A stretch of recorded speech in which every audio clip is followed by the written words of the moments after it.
Bienvenue à Genève, à la rédaction du Temps, de ID News et de Geneva Solutions, notre média en anglais sur la Genève internationale. Vous le voyez, les journalistes ici travaillent pour vous décrypter l'actualité et vous raconter les grands enjeux du siècle.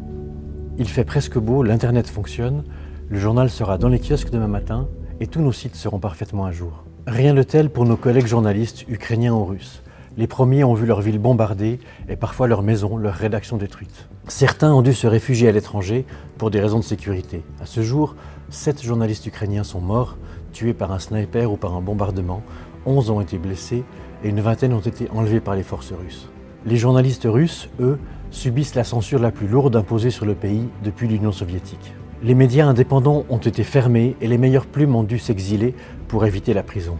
C'est pourquoi nous avons décidé de soutenir leur travail. Sur son site, Geneva Solutions va publier leurs textes en ukrainien, en russe et les traduire en anglais. Le Temps, de son côté, fera les traductions en français. Pour cela, et surtout pour rémunérer le travail d'une cinquantaine de journalistes ukrainiens et russes sur le terrain, nous avons besoin de votre aide. C'est pourquoi nous lançons cet appel à donation sur ce site de financement participatif.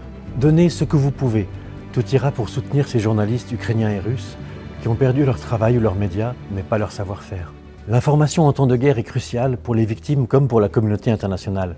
Nos propres journalistes, nos correspondants et nos envoyés spéciaux font un travail exceptionnel en ce moment. Mais nos collègues ukrainiens et russes sont les mieux placés pour raconter le quotidien de la guerre et de l'exil, pour raconter les souffrances inouïes qu'inflige Vladimir Poutine à l'Ukraine et à son propre pays.